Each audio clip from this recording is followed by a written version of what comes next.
Mel, Yes. very yata ano 'tong pelikula mo, very, parang traumatic sa'yo kung ano 'yan? Kasi experience mo nung kabataan mo 'yan, 80s sabi mo narinig ko sa interview kanina. Actually, oo. Bakit mo ginawa 'yan? Actually, para ma-aware din yung mga tao ngayon, lalo na yung mga millennial, Gen Z, kung ano talaga nangyari before na may mga namamatay. Oo. Ganito rin yung sa amin, no? Walang pinag-iba. Ang difference lang namin, nagiging patago. Ito sensationalize kasi merong social media, kumbaga sa ano, madaling malaman. Noon marami rin namamatay sa amin. Kaya ginawa ko to para ma-aware din kayong mga kabataan kung saan ba kayo, kung magpapasok ba ako or hindi. Tignan niyo muna, panoorin niyo itong movie. Yun. Kaya kung ginawa ito talaga. Natandaan kita sa mga soap ni ano, ni yung ano, yung kay anak ni Direk Mario din, alaga niya. Si Rado. Si ano. Yung lalaki, yung bida doon sa ano, si yung bida, yung mga action movie, yung mga action show mo sa GMA. Ako, ang action ko na ginawa sa GMA mostly Ah, The Cure, kami nila Mark Reyes, ni Direk Mark. Oo. Magkakasama kami. Kay Joel Lamangan, ang ginawa kong natatandaan ko nung cameraman ako that time, 2002, kung mawawala ka, ito yung kila Eddie Garcia, kay Hilda Coronel. Ito yung isa sa mga biggest project ng GMA noon. Cameraman ako, action drama yon. Yun yung ginawa namin kasi senador si Direk Eddie Garcia, marami siyang asawa, si Hilda Coronel, Lisa Lorena, Tita Gloria. Kaya maganda yung ano, si Direk Joel lang yung director nun. Cameraman po ako ni Direk Joel. Kailan ka naging director na si GMA? Nung ano, kasi ang first directorial job ko is 17. 17 pa? Yes, X-Bomb. Yan ang unang... Di ano yan, Early- Itbulaga. Yes. Bulaga days pa sa GMA noon.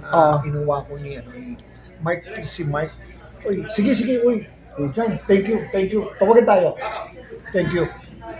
Kasi ginawa namin yung kinuha ko ni Mark, patay na yung IP namin eh. Kasi kasama ko si Ruel Bayani nung, ewan ko natatandaan yung Leia nung Bali, sina dun sa Monte, yung Duende. Ako ang second unit director. Nadine sa Monte. Yes. Akala ko siya din Yes, sa Monte. yung Duende si Nadine, sa APT yun, produce ng APT yun.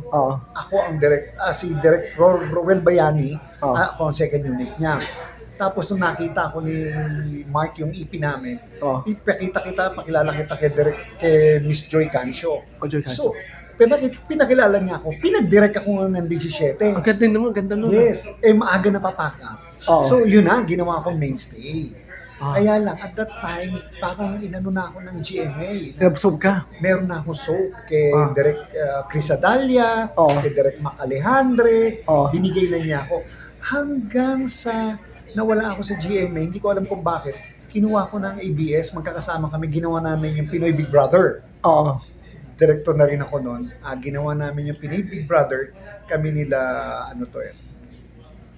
nalimutan ko, marami kami rito. From ABS, biglang pumunta sa 2006 Direct Joel sa GMA, ginawa yung babangon ako, dudurugin kita. Kinuha niya ako second unit. So, the rest is history.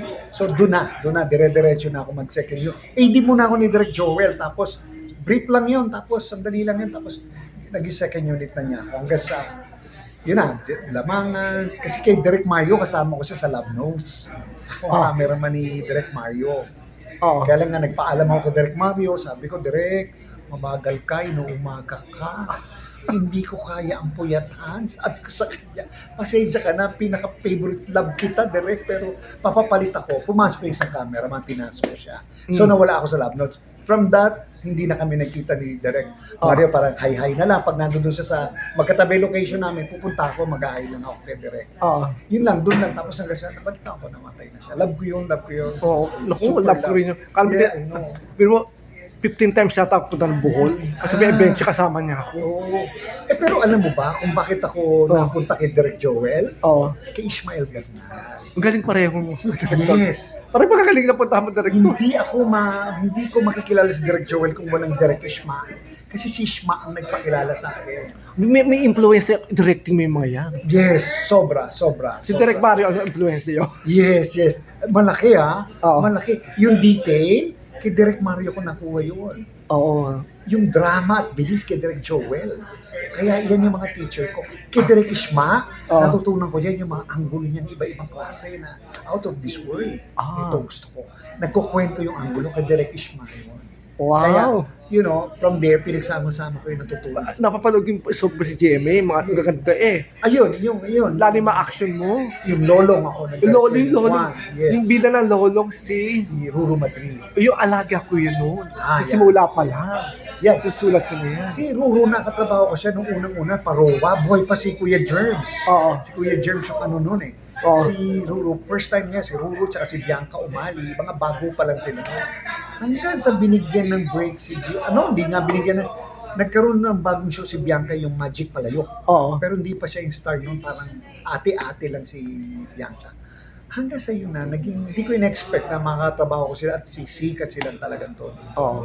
Super. Di ka ako na-direct sa yung first movie ni Ruru Madrid sa Bohol. Yun. 10 days kami doon. Talaga. Oo, doon ko na ni direct talaga. Ibang klase siya talaga direct. Ibang klase. Ano yun eh, worth it yung doon. Yung worth it yung ginawa kasi si Ruru magaling na actor. Hindi naman siya inaano ko, magagaling naman lahat sila. Ang nag-train kasi direct, ibang klase mag-train si direct. Iba yun. Kay Mario Jaden na, si Ruru sa si Miguel Tan Felix. Yes, si Miguel Tan. Kay Direk Mario natatanda. Si ngayon, si isa pang mataas artista ngayon, Jimin, teenager, pinaalagaan sa akin yun. Ano sila, magagaling. Oo. Ano sila? Oo. Swerte sila. Direct, what can you say about, bida mo ditong dalawa? Wow. Sila Derek saka si Elle. Oo. Sobrang thankful ako. One, na mahusay si Derek. Number 2, yung cooperation niya. Oo. Si Elle naman, alam mo, kung gagawa ako ng isang movie for Elle, i-remake ko ang Sisa. I-remake ko Insha. Promise. Ay, maganda yun. I-remake ko ang Insha. Kasi Nino Broca, ka? Yes. Inspired ka doon. Ko doon. Kasi si Insha, yung bagay na bagay ko kung gagawin ako magre-remake ako Insha, si Elle ang bida. Promise, mabubuhay ng napakahusay na artista. Napansin ko yan, oo. Yes. Tapos alam mo kung sino gusto kong gagamitin ko Res Cortez doon? Oo. Ha? Sino? Si Jan Lucas. Magaling si Jan Lucas kontrabida. Maganda yan. Magaling yan, oo. Mahusay. Kung gagawa po ako ng remake in Siyang, the best yan. The best gawin ko yan. Promise. Maganda yan. Direct, mahaba ang chikahan natin. Thank you.